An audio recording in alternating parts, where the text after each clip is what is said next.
Welcome to the round 23 WAFL Wrap. I'm your host, Frizz Ferguson.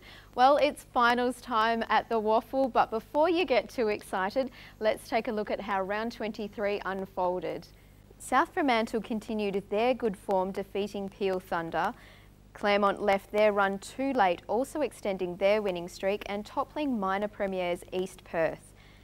West Perth finished their season off in style with a big win over Perth, and Subiaco were too strong for the Sharks. In the reserves, South Fremantle, Claremont, West Perth and Subiaco all finished taking the 4 points. Winners in the Colts included South Fremantle, led by 4 goals and 19 disposals from Jared Garlett, Claremont with solid performances in the midfield by Ryan Lim and Sam Humphrey, West Perth with young Ocean Ridge product Clinton Hinchcliffe racking up 28 disposals and kicking 3 goals, and Subiaco with Reece McAllister booting 5. And now we'll take a closer look at the highlights from round 23.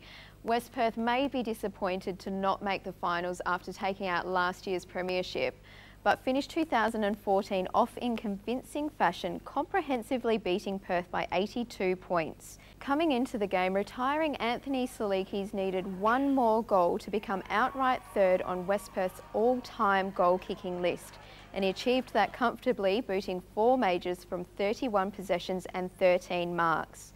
West Perth's other retiree, Dan Hunt, also kicked 4, as did Marcus Adams, while Patenti and Martin added 2. The word leather poisoning comes to mind when we look at West Perth's leading disposal winners, as Shane Nelson gathered an incredible 52 possessions with 12 marks, while Black and Kerr had 39 and 38 respectively. For Perth, Callum Collard kicked 3 goals, Aidan Tropiano collected 29 possessions and Michael Florio 24. The 2011 and 12 premiers farewelled Tiger greats Luke Blackwell, Trinity Handley, Matt Orzell and Andrew Foster, and did so in winning fashion, knocking off the minor premiers East Perth at Medibank Stadium. Blackwell capped off a stellar year for Claremont in his final appearance, finishing with 27 possessions, while Handley had 19 to go with 7 marks and 3 goals. Jack Bradshaw also booted 3 goals for the Tigers, Mitch McGovern 2 and Mark Seaby 2 to go with his 17 possessions and 29 hitouts. East Perth players had plenty to play for to secure their spot in the finals team, and it was Jackson Slater and Stephen Whittick who kicked 2 goals each, while Stephen Payne gathered 28 possessions, Dean Cadwallader 23 and Brendan Lee 22. South Fremantle finished its season off with 5 straight wins, but had to come back from conceding the first 4 goals of the match against Peel. Ben Saunders kicked another 5 goals for the Bulldogs to all but guarantee his second Bernie Naylor medal in 3 years, while Hayden Schloith, Sean Buick and Josh Pullman all kicked 2 goals each. Ashton Hams had another day out for South Fremantle with 33 possessions and 7 tackles, while Adam Guglielmana racked up 28 disposals. Michael Apenis kicked 3 goals for Peel and Kristen Thornton 2, but the Thunder's task of winning was made all the tougher with Clancy Pearce and Anthony Morabito off injured after half-time.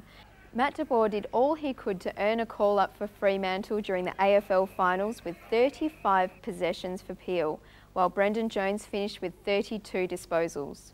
Sunday's game between East Fremantle and Subiaco caught the interest of WAFL fans, as the Sharks needed to avoid losing by more than 6 goals to ensure they remained in 3rd spot, which they did thanks to a dominant final quarter.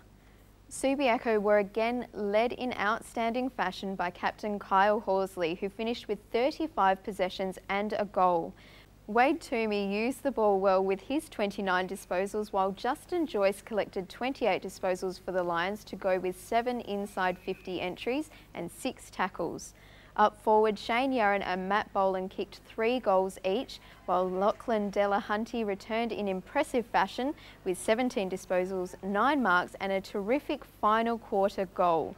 Brock O'Brien led the way for East Fremantle across halfback with 32 possessions and a long goal, Roy O'Brien also had 28 disposals and Brad Dalziel 27, while Danny Chartres was the only multiple goal scorer for the Sharks with 2 goals. And some good news for East Fremantle ahead of the finals. Jamie McNamara has been cleared of any major damage to his shoulder and has every chance to play this weekend. But now we'll head to the awards, and this week's AAMI WAFL Player of the Week is West Perth's Shane Nelson, who gathered an incredible season-high 52 disposals in the midfield for West Perth, which included 12 marks and 8 inside 50s. And this week's Powerade Colts young gun is Clinton Hinchcliffe, who started out at Ocean Ridge Junior Football Club. Clinton gathered 28 disposals and booted 3 goals as West Perth downed Perth Colts. And now looking at how the ladders finished up after the 2014 home and away season. East Perth and Subiaco finished 1st and 2nd, while East Freo and Swans make up the 4. In the reserves, Subiaco and West Perth take out the top 2 positions and play off in a second semi-final, with Claremont and East Fremantle playing the first semi-final. In the Colts, Swan Districts take out the minor premiership and will play Claremont in the second semi, while South Fremantle and East Perth will be playing in the first semi. After another stellar week in front of the goals, a big congratulations to South Fremantle's Ben Saunders, who is this year's Bernie Naylor medalist, finishing 8 clear of Subiaco's Mac Boland. But now we look ahead to week 1 of the finals, and we have 2 huge games for you, both played on Sunday at 2:15.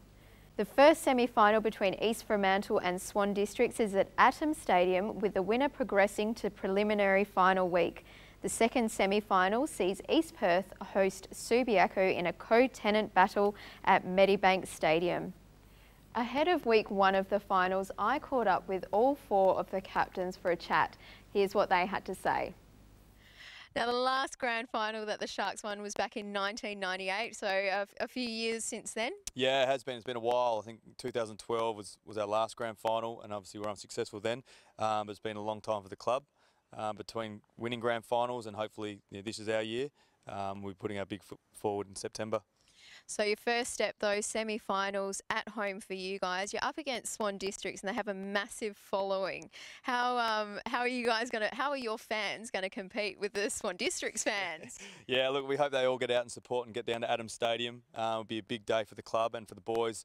We'll probably have reserves in there as well, so it'll be a fantastic day. Swans have a big following, but we hope that everyone gets down to Shark Park, or now Adams Stadium, and come see the good game and home final.